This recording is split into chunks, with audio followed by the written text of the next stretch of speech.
Question के हिसाब से एक दो क्वेश्चन ही ऐसा था जो टफ था। पेपर इसलिए टफ था क्योंकि हम लोग जो सोच के गए थे, जो माइंड मेकअप करके गए थे, उसके अकॉर्डिंग नहीं आया था। बच्चे सोचे गए थे कि 45 क्वेश्चन करके आना है और उसमें से हमारा 42-43 क्वेश्चन सही होना चाहिए। लेकिन सडनली पेपर ऐसा आया कि बच्चा देख रहा है पहला क्वेश्चन लंबा जाएगा, फिर पढ़ना पड़ेगा अगला लंबा जाएगा, करते करते 45 क्वेश्चन पढ़ लिया, सब लंबा जाएगा। फिर वो होपलेस हो गया कि बचा है सिर्फ 30-40 मिनट, अब उतने में हम इतने क्वेश्चन करेंगे कैसे। फिर जल्दी जल्दी वो क्वेश्चन करने के चक्कर में कुछ गलतियां भी की, पेपर कंप्लीट भी नहीं हो पाया। तो ये बात हुई थी। मतलब अगर इन शॉर्ट बोलें तो एनटीए ने कौवा उड़, तोता उड़, मैना उड़, कबूतर उड़ करते करते अचानक से बिल्ली उड़ कर दिया। इतना कॉन्फिडेंस रखना चाहिए ना कि अगर मैंने तैयारी किया है पूरा, अगर मुझे नहीं आ रहा तो किसी को नहीं आ रहा। जो बायो के क्वेश्चन बोले जा रहे हैं कि ये क्वेश्चन अच्छा था, ये क्वेश्चन अच्छा था, तुम लोग के टेस्ट सीरीज का क्वेश्चन है। उस दिन प्रीति आई थी तो बोल रहे थे कि जब ये क्वेश्चन आया था टेस्ट में तो हम लोग सोच रहे थे कि क्या इरेलेवेंट क्वेश्चन आ गया। फिर जाके और उसके बाद एनसीईआरटी पढ़े तो देखे कि जहां पर लिखना चाहिए था वहां नहीं, जहां हम लोग छोड़ देते हैं वहां पे लिखा हुआ है। क्लास के अंदर टफ से टफ क्वेश्चन लिया जाता है। कभी मैं ये नहीं सोचता हूं कि आपके लेवल का है कि नहीं। मैंने आपको क्या बोला था पढ़ाते समय कि ये बड़े बड़े मैं क्वेश्चन करा रहा हूं, बड़े क्वेश्चन करोगे, एक बड़ा क्वेश्चन करोगे तो तुम इसमें 3-4 छोटे क्वेश्चन सीखोगे। अगर एक क्वेश्चन दिया है तो क्वेश्चन आपको सोचने पर मजबूर कर देता था, उसमें हर पहलू पे हम लोग विचार करते थे। एक ही क्वेश्चन के अंदर कई कई सारी चीजें निकालते थे। आखिर वैसा ही आया था टेस्ट का पेपर। तो अपने कॉपी में देखो कितने सारे क्वेश्चन ऐसे थे जो कराए गए क्वेश्चन थे, कितने सारे ऐसे क्वेश्चन थे जिनके ट्रिक बताए गए, वो सारे क्वेश्चन भी देखने थे। इसलिए सेट 47 पेपर कोड जो है इसी को देखते हैं, शुरुआत के कुछ क्वेश्चन देखते हैं। तो सबसे पहला क्वेश्चन इस सेट में, पहला क्वेश्चन ये वाला था।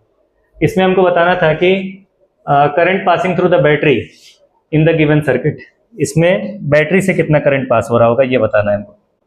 तो यहाँ पर देखो अगर ध्यान से, तो ये आपको व्हीटस्टोन ब्रिज के जैसा दिखाई देगा।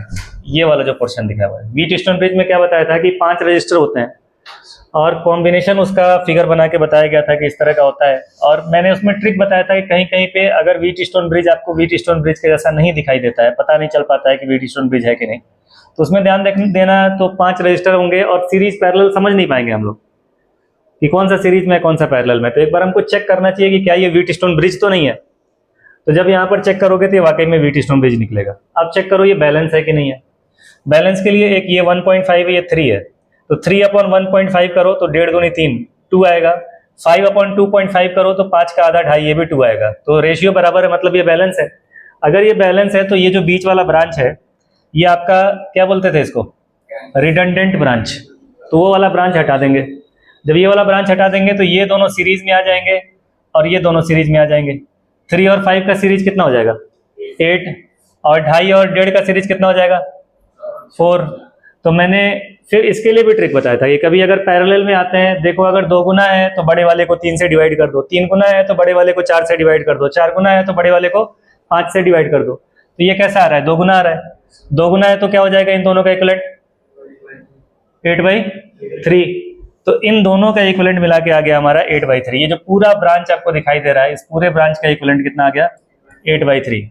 अब 1.5 फिर 8/3 फिर 1.5, सॉरी ये 1/3 है ना, 1.5 ये वाला है। 1/3, 8/3, 1.5 और 5.5, ये चारों सीरीज में हो गए। अब देखो इधर 1/3 प्लस 8/3, ये नंबर भी ऐसा दिया गया है कि आप लोग आसानी से सॉल्व कर पाए, ज्यादा टाइम वेस्ट ना हो। 1/3 प्लस 8/3 कितना हो गया, 9/3। 9/3 का मतलब 3। तो ये और ये दोनों मिला के हो गए 3, और फिर 3 प्लस 1.5 प्लस 5.5, तो 5.5 में 1.5 जोड़ दो तो 7 हो गया। 7 प्लस 3 कितना हो गया, 10 हो गया। तो इक्विवेलेंट रेजिस्टेंस आ जा रहा है इसमें 10। इक्विवेलेंट रेजिस्टेंस 10 है। अब करंट निकाल लीजिए, I = V/R इक्विवेलेंट। तो वोल्टेज कितना दिया गया है यहाँ पर, 5 वोल्ट। तो 5/10 कितना आ जाएगा, 0.5 एम्पियर। 0.5 एम्पियर सही है। I = V/R। नेक्स्ट अगला सवाल ये दिया हुआ था, इसमें भी इस क्वेश्चन को सॉल्व ही करने की जरूरत नहीं थी। ये ऐसा क्वेश्चन था कि इसको सॉल्व ही करने की जरूरत नहीं थी।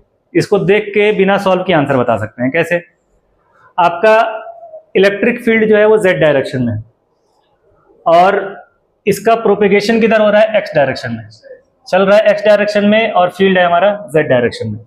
हमने पढ़ा है कि इलेक्ट्रोमैग्नेटिक वेव के अंदर इलेक्ट्रिक फील्ड और मैग्नेटिक फील्ड और डायरेक्शन ऑफ प्रोपेगेशन ये म्यूचुअली परपेंडिकुलर होते हैं, मतलब एक दूसरे के परपेंडिकुलर होते हैं। और अगर एक दूसरे के परपेंडिकुलर हैं तो ये X डायरेक्शन में है, ये Z डायरेक्शन में है, तो ये वाला किस में होना चाहिए, Y डायरेक्शन में होना चाहिए। मतलब ये हो नहीं सकता है, ये हो नहीं सकता है, Y डायरेक्शन, इन दोनों में से ही कोई एक हो सकता है। इसके बाद से देखो तो जो आपका इलेक्ट्रिक फील्ड और मैग्नेटिक फील्ड का वेरिएशन होता है वो सेम फेज में होता है, एक साथ मैक्सिमम होते हैं, एक साथ 0 होते हैं। तो अगर यहाँ पर हम लोग E के जगह पर E naught sine omega T plus five लेते थे तो बी के जगह पर B naught sine omega T plus five लेते थे, दोनों सेम फेज में। अगर E naught sine omega T लेते थे तो B naught sine omega T लेते थे। तो यहाँ पर कॉस है और यहाँ पर देखो साइन है और फेज कुछ भी नहीं लिखा हुआ है, और यहाँ पर कॉस है, फेज कुछ भी नहीं लिखा है, यहाँ पर भी कॉस है और फेज कुछ भी नहीं लिखा है, मतलब जो इनिशियल फेज होता है, इनिशियल फेज कुछ भी नहीं लिखा हुआ। तो अगर ये कॉस है तो ये भी क्या होना चाहिए, सेम फेज में होने के लिए कॉस ही होना चाहिए। तो ये सॉल्व भी करने की जरूरत नहीं थी, डायरेक्ट हम लोग देख के इसको कर सकते थे। इस सवाल में भी कुछ ही सेकंड लगना चाहिए था। Next, a pipe open at both ends has fundamental frequency f in air. The pipe is now dipped vertically in water drum to half its length. The fundamental frequency of air column is equal to.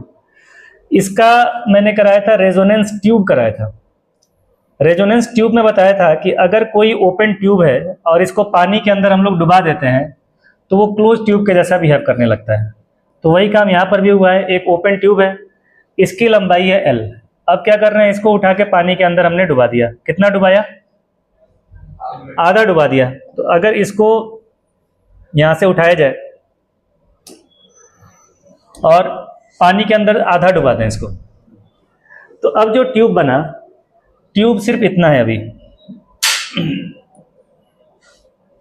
Tube सिर्फ इतना है और इसकी लंबाई कितनी है, L/2। अगर हम यहाँ पर वाइब्रेशन प्रोड्यूस करेंगे ऊपर तो एयर कॉलम का वाइब्रेशन यहीं तक हो सकता है। ओपन ट्यूब में फ्रीक्वेंसी का फॉर्मूला होता है F = speed of sound divided by 2L, और क्लोज ट्यूब में क्या होता था, fundamental frequency F0 = speed of sound divided by 4L, ये होता था। तो यहाँ पर फ्रीक्वेंसी F दिया गया है, V/2L हो गया। अब ये क्लोज्ड वाले में जो लंबाई है, लंबाई कितना हो जाएगा, L/2। तो L के जगह पर हमको L/2 यूज करना पड़ेगा, और अगर L/2 यूज किए तो 2 से 4 कैंसिल हो जाएगा। कितना आएगा, F = V/2L। सही है। तो ये भी फ्रीक्वेंसी उतना ही आ गया जितना कि ओपन वाले का आ रहा था। तो फ्रीक्वेंसी कितना हो जाएगा फिर, F। इस तरह से कर सकते थे। यहां पर देखो, पहले जो क्वेश्चंस आते थे, पहले क्वेश्चन सिर्फ यही तक पूछा जाता था। ज्यादा से ज्यादा क्या होता था कि वैल्यू दे देता था, पूछ लेता था बताओ फंडामेंटल फ्रीक्वेंसी की वैल्यू क्या होगी, या ये दे देगा कि एक L लेंथ का पाइप है, इसको हमने इसके अंदर डुबा दिया, बताइए फ्रीक्वेंसी फंडामेंटल कितनी होगी। अब इस पेपर में और पुराने पेपर्स में डिफरेंस ये है कि यहाँ पर 2 केसेस देके कंपेयर करा रहा है, तो थोड़ा सा टाइम ऐसा लगता है कि ज्यादा जाएगा। उसके लिए बच्चे तैयार नहीं थे, इसलिए थोड़ा सा वो पैनिक हुए। अदरवाइज ये ऐसा क्वेश्चन नहीं था जो करने लायक नहीं था। इस तरह के एक आध क्वेश्चन आते थे, मतलब 90% क्वेश्चन नीट के अंदर ऐसा होता था जो 1 लाइनर हुआ करते थे, एक ही लाइन में सॉल्व कर दिया करते थे हम लोग, या 4-5 क्वेश्चन मुश्किल से ऐसा आता था जो थोड़ा सा करने की जरूरत रहती थी। और इस बार 1 लाइनर की तलाश में जब बच्चे निकले तो कोई मिला नहीं, और जब मिला नहीं तो फिर पैनिक हो गए कि अब करें तो क्या करें। हालांकि अगर करना चाहते तो ऐसा नहीं था कि ये सब नहीं कर सकते थे। ये क्वेश्चन देखो, ये भी बिल्कुल स्ट्रेट फॉरवर्ड क्वेश्चन था। ये सेट, जैसे सेट का भी बड़ा डिफरेंस था। ये जो सेट है, कितना है सेट नंबर, कोड क्या है इसका, 47। तो ये 47 वाला जो कोड है, इसमें इस वाले कोड के अंदर बच्चों को शुरुआत में छोटे सवाल मिल गए, और कुछ कोड ऐसे थे जैसे मेरे ख्याल से 45 कोड था, उसमें शुरुआत में ही बड़े सवाल मिल गए थे, तो बच्चे थोड़े परेशान हो गए थे। तो ये सेट का भी थोड़ा सा डिफरेंस था। वो आपके जो साइकोलॉजी बोलते हैं ना, कि एक बार अगर सोच लिया कि ये तो खराब हो गया तो हो गया, तो उसके ऊपर ये वाला सेट सही था। इसमें शुरुआत में देखो छोटे छोटे क्वेश्चन है, बाद में जाके थोड़े बड़े क्वेश्चन है। तो इसमें क्या दिया गया है कि इलेक्ट्रॉन है, इलेक्ट्रॉन का मास दिया है, इलेक्ट्रॉन का चार्ज दिया है, बोला गया है कि C/100 स्पीड से ये इलेक्ट्रॉन चला और एक मैग्नेटिक फील्ड के अंदर एंटर किया, परपेंडिकुलर इसके, perpendicular to the direction of motion. We wish to apply uniform electric field together with the magnetic field so that electron does not deflect from the path. Then अगर हमें electric field लगाना है, और ऐसा electric field लगाना है कि electron अपने पाथ से डिफ्लेक्ट ना हो, अपने पाथ से ना भटक जाए, तो ये हमने कहाँ पढ़ा था, वेलोसिटी सेलेक्टर में। और वेलोसिटी सेलेक्टर में जब हमने पढ़ा था तो उस समय इलेक्ट्रिक फील्ड और मैग्नेटिक फील्ड परपेंडिकुलर हुआ करते थे। इलेक्ट्रिक फील्ड, मैग्नेटिक फील्ड और वेलोसिटी, याद करो तो तुम लोग को 3 केस बना के लिखवाए थे कि अगर इलेक्ट्रिक फील्ड और मैग्नेटिक फील्ड पैरेलल हो और फिर कोई चार्ज पार्टिकल चले, electric field magnetic field perpendicular हो, फिर चार्ज पार्टिकल चले, इस तरह से केसेस बनवाए गए थे। तो ये जो परपेंडिकुलर वाला था उसमें था, परपेंडिकुलर वाले में एक बार ऐसा होता था कि इलेक्ट्रिक फील्ड और मैग्नेटिक फील्ड का जो फोर्स लगता था वो अपोजिट हो जाते थे, और एक बार ऐसा होता था कि सेम डायरेक्शन में हो जाते थे। तो जब अपोजिट हो जाते थे उसी समय एक केस ऐसा आता था कि अगर इलेक्ट्रोस्टैटिक फोर्स और मैग्नेटिक फोर्स बराबर हो जाए तो नेट फोर्स जीरो हो जाता था और वेलोसिटी उसकी कांस्टेंट हो जाती थी, मतलब उसके अंदर डिफ्लेक्शन नहीं होता था, मोशन के परपेंडिकुलर डायरेक्शन में फोर्स नहीं लगता था। तो उस समय फॉर्मूला क्या आया था, V is equal to E upon B, यही आया था। हमसे E पूछा जा रहा है, V के जगह पर क्या लिख देंगे हम लोग, V के जगह पर दिया है C बाई, कहाँ गया, C बाई 100 ये दिया हुआ है, तो C बाई 100 लिख दो। C के जगह पर 3 इंटू 10⁸ डिवाइडेड बाई 100 10⁻² टू बोल दे रहा हूँ। E आपको फाइंड करना है, B दिया हुआ है, B कितना दिया है 9 इंटू 10⁻⁻4, मास का कोई काम नहीं है, 9 इंटू 10⁻⁻4। अब ये इससे कैंसिल करोगे कितना आ जाएगा 10⁻6, और जब यहाँ पर आएगा तो 10⁻6 और -4 हो जाएगा 2, और 3 इंटू 9 27, तो 27 इंटू 10⁻2 ये इलेक्ट्रिक फील्ड, ठीक है, इतना न्यूटन पर कूलम या वोल्ट पर मीटर। तो पहले देखो, इसमें सबसे पहले तो ये पैरेलल वाले कैंसिल हो जाएंगे, पैरेलल तो हो नहीं सकता है। अब क्या होगा, परपेंडिकुलर, परपेंडिकुलर में से इन दोनों में से कोई चूज करना था। आप सॉल्व करें तो कैलकुलेशन ही बहुत बड़ा नहीं है, ये वाला आ जाएगा, ठीक है। तो ये क्वेश्चन था, ये भी छोटा ही था। अगला देखो, इस क्वेश्चन में बोला जा रहा है कि किसी कैमरे के अंदर, अब यहाँ पर कैमरा नया नाम हो गया, कैमरे वाले सवाल नहीं किए थे, लेकिन किसकी बात हो रही है, देखिए फिजिक्स के अंदर हम लोग यही तो सीखते हैं कि कहानी कुछ भी हो सकता है, हमको कंसेप्ट सीखना है, वो कौन सी कहानी बना देगा हमको नहीं मालूम है। तो इसमें कैमरे का नाम ले लिया और बोला गया है कि 4 लेंस जो है एक दूसरे के पास रखे हुए हैं कांटेक्ट में। तो हमने कांटेक्ट में लेंसेज रख के और क्वेश्चंस किए हैं कि नहीं किए हैं, इसका इक्विवेलेंट पावर निकाले थे, इसका इक्विवेलेंट फोकल लेंथ निकाले थे। तो क्या बोला गया था कि अगर दो लेंस एक दूसरे के टच करके अगर एक दूसरे को रख दिया गया तो P is equal to P1 plus P2। और इस चीज को फिर और ज्यादा हम लोगों ने पढ़ा था, इसी को आगे एक्सपेंड करके आगे पढ़ा था कि अगर लेंस की सिल्वरिंग कर दी जाती है तो 3 ऑप्टिकल इंस्ट्रूमेंट यहां पर देखा जाए तो एक दूसरे के कांटेक्ट में आ जाते हैं। पहली बार में जब लाइट की रे आती है तो लेंस से उसका रिफ्रैक्शन होता है, फिर मिरर से उसका लेंस से रिफ्रैक्शन होता है, फिर मिरर से रिफ्लेक्शन होता है, फिर लेंस से रिफ्रैक्शन होता है। तो हम लोग क्या बोलते थे कि यहाँ पर जो नेट पावर होगा 2 बार लेंस का power PL plus PL 2PL plus 1 बार मिरर का पावर PM।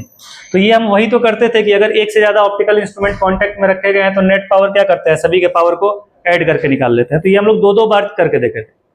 अब इसमें बोल रहा है कि 4 लेंस जो है एक दूसरे के कॉम्बिनेशन, एक दूसरे के टच में रखे गए, तो टोटल पावर क्या हो जाएगा, तो P इज इक्वल टू, अगर 4 है तो 4 कर दो, 3 होते थे 3 कर देते थे, 2 होते थे 2 कर देते थे, P1 plus P2 plus P3 plus P4, और सबके पावर इसमें क्या दिया गया है, सेम दिया गया है, तो 4P हो गया, या तो ये हो जाएगा या ये हो जाएगा, ठीक है। P⁴ वाला तो होगा नहीं। इसके बाद से बोल रहा है कि the total magnification in comparison to power P and magnification M।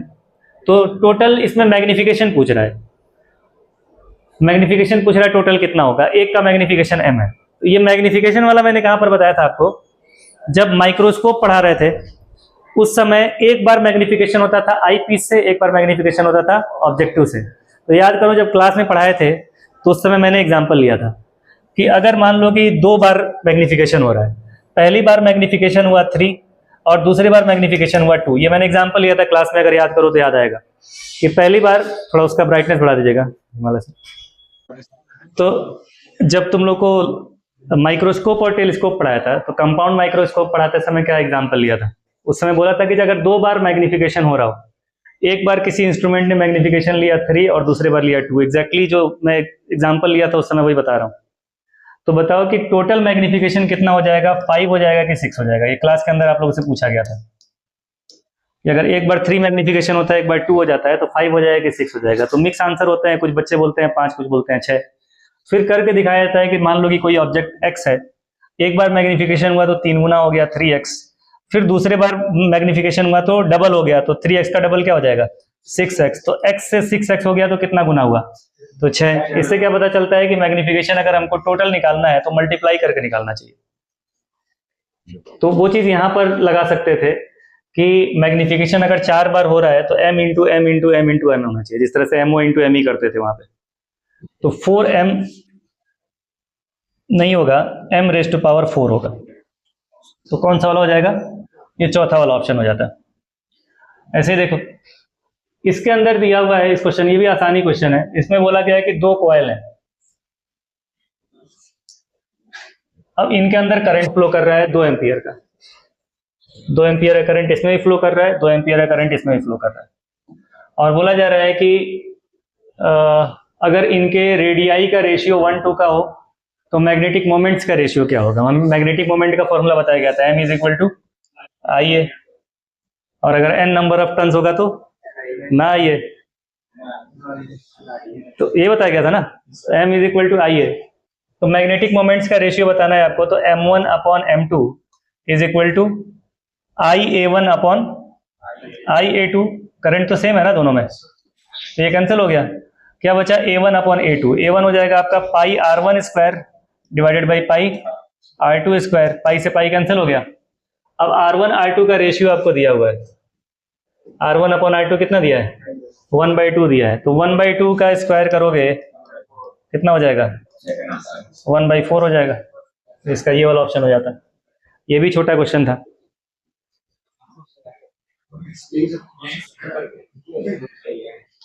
अच्छा, यहां पर देखो, इसमें बोला same concept of same potential बताया था आप लोगों को कि अगर सॉलिड लाइन से जोड़ दिया जाए तो सॉलिड लाइन से जितने पॉइंट्स जुड़े रहेंगे सबका सेम पोटेंशियल रहेगा।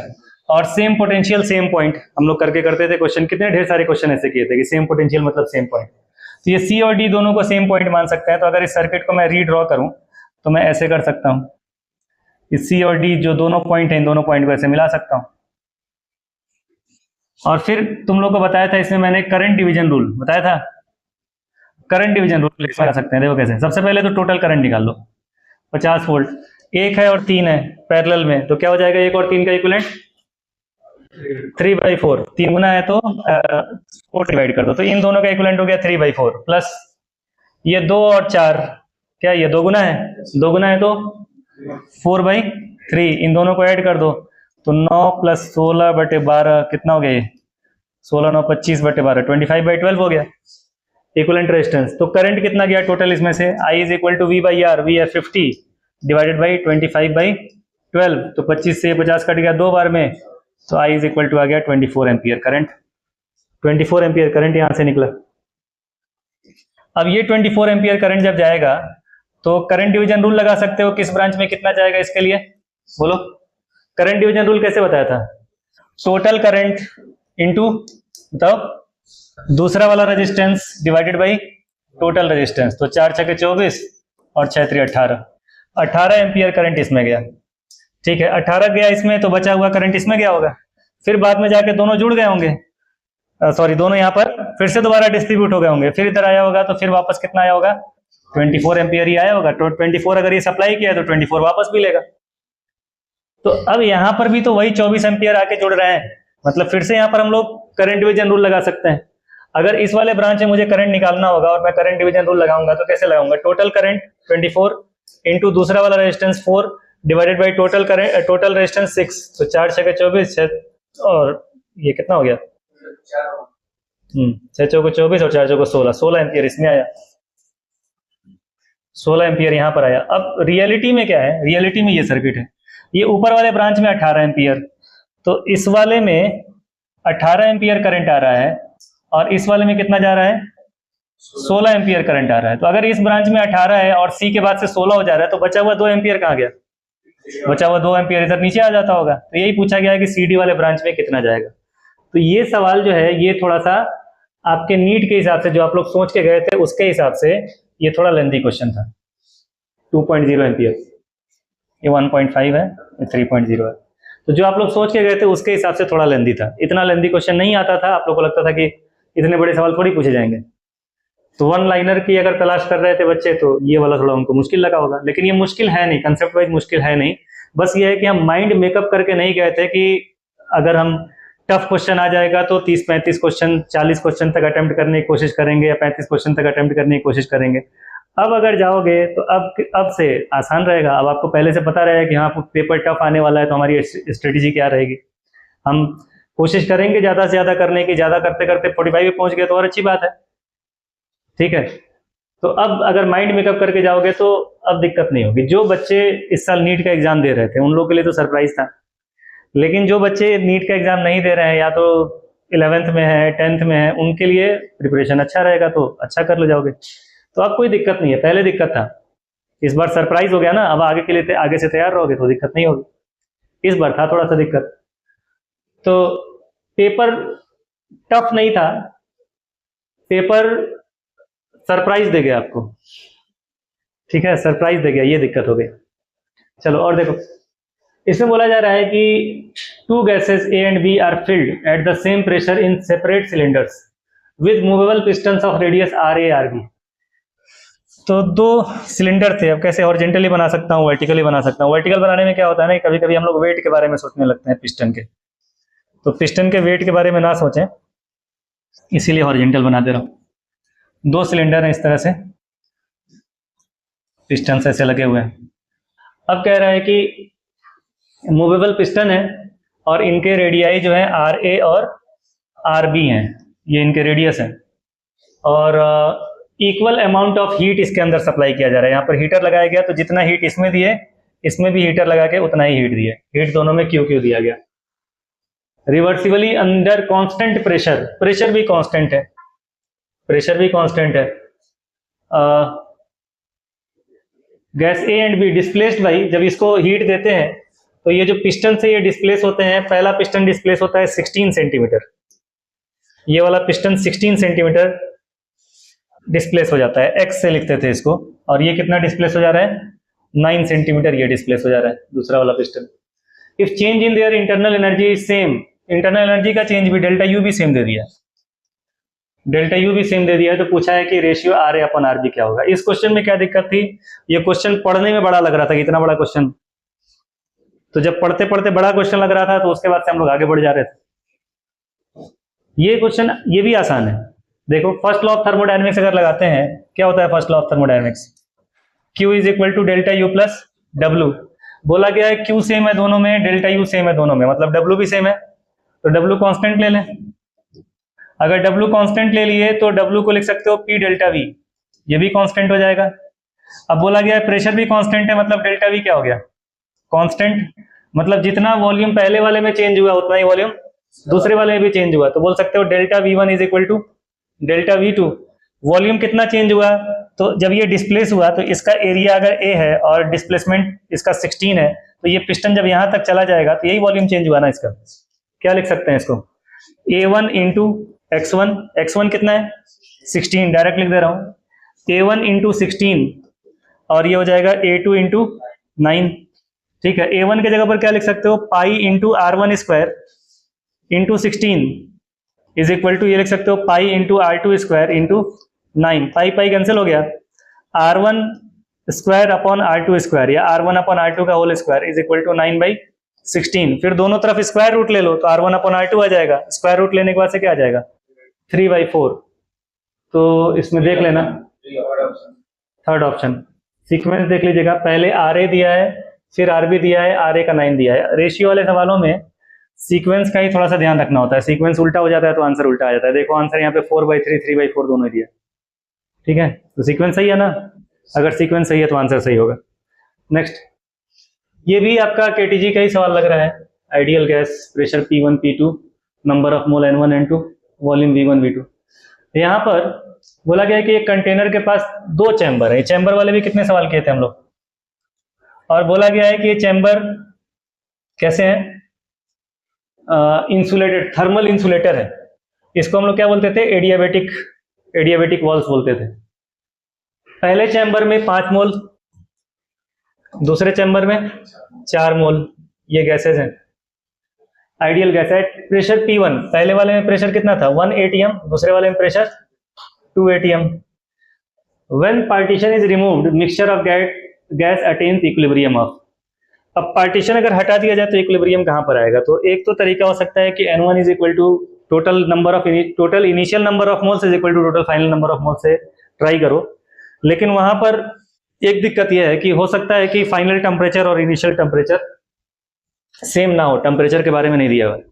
तो इसमें क्या कर सकते हो, कंजर्वेशन ऑफ इंटरनल एनर्जी लगा सकते हो, conservation of energy, internal energy of mixture, क्योंकि बाहर कहीं जा नहीं रहा है, एनर्जी यहाँ से लीक हो नहीं रहा है, तो इंटरनल एनर्जी मिक्सचर का कितना होगा, इंटरनल एनर्जी ऑफ पहला प्लस इंटरनल एनर्जी ऑफ दूसरा। इंटरनल एनर्जी का फॉर्मूला क्या होता था, U is equal to F/2 nRT। इसको मैं ये भी तो लिख सकता हूँ F/2 PV, nRT की जगह पर PV। तो गैस जो है वो सेम तरह के गैस हैं दोनों में, देखो ध्यान से, दोनों सेम तरह के आइडियल गैस हैं, तो degree of freedom same, 2 same. अब F/2 अगर सेम है तो मैं लिख सकता हूँ यहाँ पे F/2 यहाँ भी रहेगा, यहाँ भी रहेगा, यहाँ भी रहेगा, कैंसिल हो जाएगा। तो यहाँ पर लिख सकता हूँ मैं pressure of mixture into volume of mixture is equal to P1 V1 plus P2 V2। ठीक है, आपको क्या निकालना है, प्रेशर ऑफ मिक्सचर निकालना है। Pressure of mixture is equal to हो जाएगा P1, पहले वाले का प्रेशर कितना दिया हुआ है, 1 atm, तो 1 इंटू V1 कितना दिया है, 2, प्लस दूसरे का प्रेशर 2 atm और V2 दिया है 3, divided by volume of mixture, मतलब इन दोनों का मिला के कितना हो जाएगा volume, 2 litre plus 3 litre 5 litre हो गया। तो ये हो गया 2 और 3 दूनी 6, 6 2 8, 8 डिवाइड बाई 5 कितना हो जाएगा ये 1.6 atm हो गया। ये क्वेश्चन था KTG का। और देखो ये 10वां सवाल, ये सीक्वेंस में ही है, उसी सेट का 40 कौन था 47 था कोड, सीक्वेंस में 10 सवाल आ गया आपका। Radius of Martian orbit around the sun, sun है, सन के चारों तरफ आपका मरकरी घूमता है, उसके बाद से वीनस घूमता है, फिर अर्थ घूमता है, फिर मार्स घूमता है। तो किसका किसका बात हो रहा है यहाँ पे, एक तो मार्स की बात हो रही है और दूसरे किसकी बात हो रही है, मरकरी की बात हो रही है। तो मान लो यहाँ पे मरकरी घूम रहा है, यहाँ पर मार्स घूम रहा है। तो बोल रहा है कि मार्स का जो ऑर्बिट है ये, और ये मरकरी का ऑर्बिट है, तो मार्स का ऑर्बिट दिया है 4 times that of orbit of mercury, मतलब मरकरी का अगर r है तो इसका रेडियस कितना हो जाएगा, 4r हो गया। अब बोल रहा है कि मार्स के ऊपर अगर 687 अर्थ डेज के बराबर एक दिन होता है तो मरकरी के ऊपर कितना होगा। तो इसके लिए क्या पढ़े थे हम लोग, फॉर्मूला बताओ। इस तरह क्वेश्चंस कई सारे किए थे, T² प्रोपोर्शनल R³, ये केप्लर्स थर्ड लॉ से आता था। तो यहां से लिख सकते हो T1 square upon T2 square is equal to R1³ upon R2³। तो T1 मान लो पहले मार्स की बात कर लेते हैं, तो मार्स के ऊपर कितना हो गया था 687 square divided by T2 square, ये निकालना है, is equal to R1³। R1 कितना था 4R, तो 4R का क्यूब डिवाइडेड बाई R³। तो ये R³ जो होगा 4R³ से R³ कैंसिल हो जाएगा, 4 का क्यूब ऊपर बच जाएगा। तो फिर बचा क्या 687 square divided by T2 square is equal to, वो 4 का क्यूब है, 4 का क्यूब कितना हो जाएगा 64। अब पूरा स्क्वायर रूट ले लो, पूरा स्क्वायर रूट ले लोगे तो 687 का स्क्वायर हो गया 687, इसका स्क्वायर रूट, और T2 स्क्वायर का स्क्वायर रूट हो जाएगा T2, और 64 का 8, तो T2 इज इक्वल टू हो जाएगा 687 डिवाइडेड बाई 8। डिवाइड करके देखो कितना आ रहा है, 687 में 8 से अगर डिवाइड करें, 8 × 64, 4 47 और 8 × 40, तो 85 पॉइंट समथिंग आएगा। दिया नहीं है तो नियरेस्ट यही वाला है 88। ठीक है, ये 10 क्वेश्चन हो गए। इसी तरह से और भी आगे के भी क्वेश्चन देख लेंगे।